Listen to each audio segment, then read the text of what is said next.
This channel does not promote any violent, harmful, or illegal activities. All content provided by this channel is meant for an educational purpose only.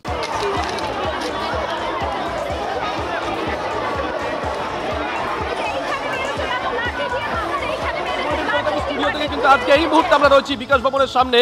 সকাল থেকে আমরা দেখেছিলাম বিকাশ ভবনের সামনে এসে বসেন চাকরিহারা শিক্ষক শিক্ষাকর্মীরা। বেলা যত গড়িয়েছে ততই শিক্ষক শিক্ষাকর্মী যারা আছেন তাদের সংখ্যা বাড়তে থাকে এবং পাল্লা দিয়ে বাড়তে থাকে পুলিশের সংখ্যা। একটা সময় সব্যসাচী দত্ত এই ওয়ার্ডের কাউন্সিলর এবং এখানকার চেয়ারম্যান তিনি এসে উপস্থিত হন। তিনি দাবি করেছিলেন যে তিনি তার নিজের কাজের জন্য এখানে এসেছিলেন, কিন্তু তারপরেই দেখি পরিস্থিতি পুরো পাল্টে যায়। রীতিমতন তার বিরুদ্ধে অভিযোগ করা হয়, তার অনুগামীদের বিরুদ্ধে অভিযোগ করা হয় যে তারা এখানে ইন্টারন্যাশনালি এসেছেন এবং শিক্ষক শিক্ষিকা যারা আছেন শিক্ষাকর্মী যারা আছেন তারা অভিযোগ করেন তাদেরকে মারধর করা হয়েছে। আমরা সকালবেলা সেই ছবি যখন তুলছিলাম তখন আমাদের দুই সহকর্মী সুমন মহাপাত্র এবং সূর্যেন্দু দুজনকে মারধর করা হয়। আমরা একটু আগে পুলিশের কাছে সরাসরি প্রশ্ন করেছিলাম এখানে TVNine বাংলা আক্রান্ত হয়েছে, পুলিশ কি করেছে, পুলিশের ভূমিকা কি। পুলিশের তরফ থেকে পাল্টা প্রশ্ন করা হয় আমাদেরকে যে কারা মারধর করেছে। পুলিশের তরফ থেকে জানানো হয় যে পুলিশ গোটা বিষয়টা খতিয়ে দেখছে, এখানে যা যা ঘটেছে। আমরা জানতে পারি সূর্যেন্দুকে যে মারধর করেছে সে 20 নম্বর ওয়ার্ডের বাসিন্দা। আবারও বলছি 20 নম্বর ওয়ার্ডের বাসিন্দা তাপস পাহাড়ি এবং সে শাসক ঘনিষ্ঠ বলেই শোনা যায় এলাকায় কান পাতলে। এই মুহূর্তে আমি যেমন এখানে রয়েছি, এর পাশাপাশি আমার দুই সহকর্মীও রয়েছেন এই চত্বর থেকে। আমাদের সঙ্গে রয়েছেন সত্যজিৎ এবং রয়েছেন কৌস্তব। প্রথমে একটু কৌস্তবের কাছে যাবো। কৌস্তব, বিকাশ ভবনের ঠিক ভেতরে আমি রয়েছি, তুমি যেখানে আছো সেখানকার কি ছবি?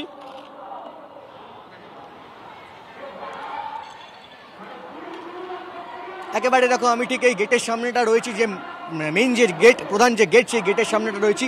এখানে কিন্তু এখনো পর্যন্ত সেই ছবিটা দেখাচ্ছি, দেখতে পাচ্ছ তুমি, যে পুলিশ কিন্তু এখানটার ঠিক কিছুক্ষণ আগেও যেরকমভাবে ছত্রভঙ্গ করেছিল, ঠিক খানিকক্ষণ আগেও যে সমস্ত আন্দোলনরত যে যোগ্য চাকরিহারা যে শিক্ষক এবং শিক্ষাকর্মীরা ছিলেন তাদেরকে কিন্তু ছত্রভঙ্গ করে ঠিক রাত 9টা নাগাদ বেধড়ক এখানে লাঠিচার্জ করা হয় এবং তারপরে কিন্তু বেশ কয়েকজনের মাথা ফাটে, বেশ কয়েকজন গুরুতর জখম হন। জুনিয়র ডক্টর অনিকেত মাহাতো তারা এসেছিলেন এখানে, WBJDF এর অন্যান্য যে চিকিৎসকরা ছিলেন তারাও কিন্তু এখানে এসেছিলেন এবং অনিকেত মাহাতো এমনটা বলছেন যে প্রায় 30 জন মতো এইখানে কিন্তু গুরুতর আহত হয়েছেন বা জখম হয়েছেন এবং তাদের কয়েকজনকে কিন্তু বিধাননগর যে হাসপাতাল রয়েছে সেখানেও নিয়ে যাওয়া হয়েছে। এবং তুমি এই ছবিটা TVNine বাংলার দর্শকরা দেখতে পাচ্ছে, ঠিক বিকাশ ভবনের সঙ্গে থাকো কৌস্তব, তোমার কাছে আসবো। আবারও বলছি আমাদের অপর সহকর্মী অন্য একটি প্রান্ত থেকে রয়েছে সত্যজিৎ, তুমি যেখানে আছো ঘড়ির কাঁটা 10:35, ছবিটা একবার।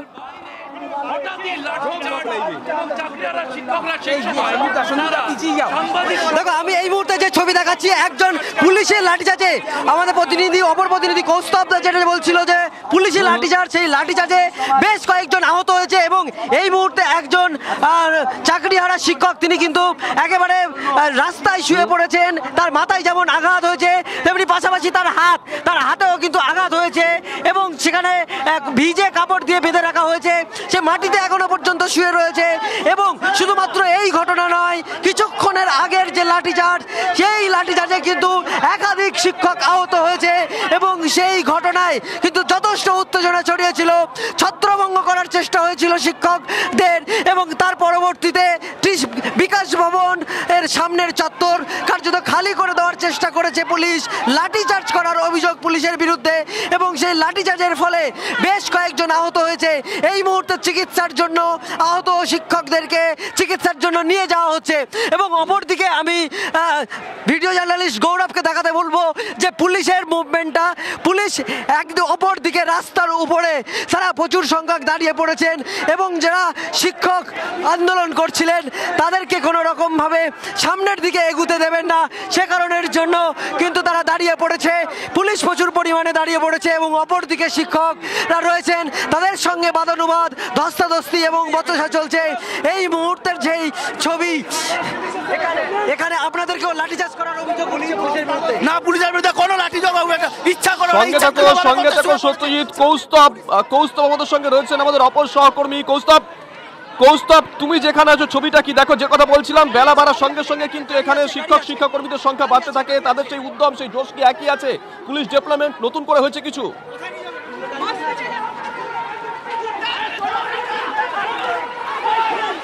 দেখো শুভজিৎ, এই ছবিটা দেখানোর চেষ্টা করবো যে একজন যে শিক্ষক, যে যোগ্য যে চাকরিয়ালা শিক্ষক, তাকে কিন্তু এই মুহূর্তে কিন্তু নিয়ে যাওয়া হচ্ছে। তিনি কিন্তু গুরুতর জখম হয়েছেন এবং তাকে কিন্তু কোনো ক্রমে তাকে এখানে নিয়ে যাওয়া হচ্ছে হাসপাতালের দিকে। তুমি দেখতেই পাচ্ছ সেই ছবিটা, তিনি কিন্তু গুরুতরভাবে জখম হয়েছেন। কারণ আজকে যেভাবে এখানে ঠিক 9টা নাগাদ যখন পুলিশ এখানে বিকাশ ভবনের ভেতরে লাঠিচার্জ করে, সেই সময় কিন্তু গুরুতরভাবে তিনি এই জখম হন। দাদা কি হয়েছিল? দাদা কি হয়েছিল? বৃষ্টিতে দাঁড়িয়েছিলাম ওখানে, আর ওরা এসে হঠাৎ করে পুলিশ আর সাথে কিছু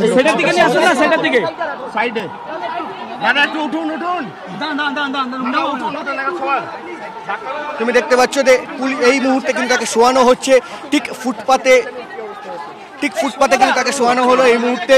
দাদা, পুলিশের এই ভূমিকা এবং এইভাবে লাঠিচার্জ বেধড়ক ভাবে কি বলবেন?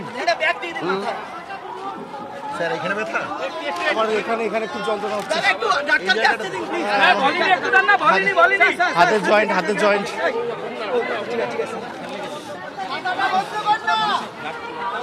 শুভজিৎ, দেখো তোমাকে এই ছবিটা দেখাচ্ছি।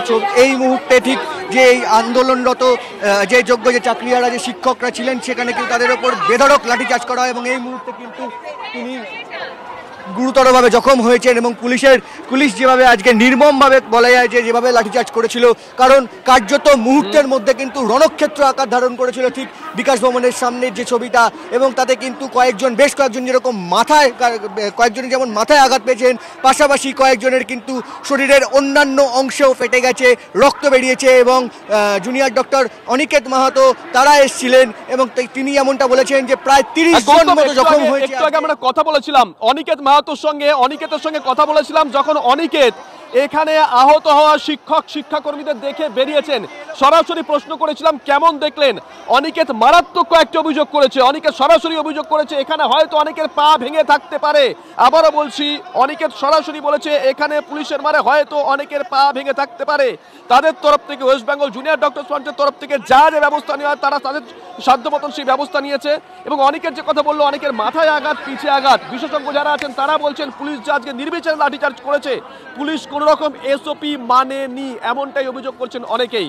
কৌস্তব, তোমার কাছে আসবো। তবে সত্যজিৎ আমাদের সঙ্গে, আমাদের অপর সহকর্মী রয়েছেন। সত্যজিৎ, সকাল থেকেই দেখেছিলাম বেলা যত বেরিয়েছে, রোদের তাপ যত বেরিয়েছে, ততই দেখেছিলাম এখানে শিক্ষক এবং শিক্ষাকর্মীদের সংখ্যা বেড়েছিল। আসবো তোমার কাছে। তবে তার আগে বিধাননগর পুলিশের তরফ থেকে ঠিক কি বলা হয়েছে শুনুন। ওনারা এখানে প্রথমে মেন গেটটাকে ব্রেক করে ওনারা ঢুকেছিলেন। তারপরে এই যে গেট যেটা আছে পেছনে, সেখানে আপনারাও জানেন, আপনাদের ক্যামেরাতেও এটা ধরা পড়েছে যে বহুবার ধাক্কা দিয়েছিলেন। আমাদের নেম প্লেট এই ধস্তাধস্তিতে আমারটা অন্তত খুলে পড়ে গেছে। আমরা প্রথম থেকেই ওনাদেরকে রিকোয়েস্ট করেছিলাম যে যারা এখানে আটকে আছে সরকারি কর্মচারী, তাদের যেন বেরোতে দেওয়া হয়, কিন্তু ওনারা টোটালি অ্যাডামেন্ট ছিলেন। আমাদের খুব সিনিয়র অফিসার্সরা এসে ওনাদেরকে রিকোয়েস্ট করেছে, ওনাদের বোঝানোর চেষ্টা করেছে, কিন্তু they were not willing to listen. সেই জন্য আমাদেরকে ততটাই ব্যবস্থা নিতে হয়েছে যতটা was proportionate to the situation. Thank you. দেখুন, দুপক্ষের ভার্সনের মধ্যে বিস্তর ফারাক, এটা হওয়াটাই খুব স্বাভাবিক। এক পক্ষ তাদের মতন করে বলবেন, তাদের অভিযোগগুলো তুলে ধরবেন, অন্য পক্ষ তাদের মতন করে বলবেন, তাদের অভিযোগ বা তাদের মতামতগুলো তুলে ধরবেন।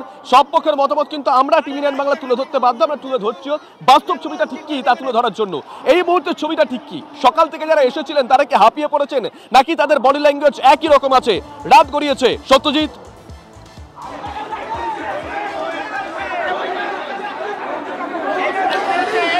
রাত বেড়েছে এবং বলাই যেতে পারে যে তাদের মধ্যে কোনো ক্লান্তি, অবসন্নতা কিন্তু এক ফোঁটাও দেখা যাচ্ছে না। মাঝে মাঝেই বৃষ্টি পড়ছে, কিন্তু যারা আন্দোলন করছিলেন সকাল থেকে, তাদের সেই আন্দোলনের ঝাঁজ যত রাত বাড়ছে আরও বেশি তীব্র হচ্ছে। এই মুহূর্তে তুমি যে জায়গায় দাঁড়িয়ে আছো, সহকর্মী কৌস্তব এবং আমি 3টে জায়গাতে দাঁড়িয়ে আছি এবং 3 জায়গাতেই কিন্তু আন্দোলনরত শিক্ষকদের সঙ্গে তাদের সামনে দাঁড়িয়ে আছে পুলিশ। কোনো সময় তাদের সঙ্গে বদানুবাদ, কোনো সময় তাদের সঙ্গে ধস্তাধস্তি এবং চূড়ান্ত তর্কাতর্কি।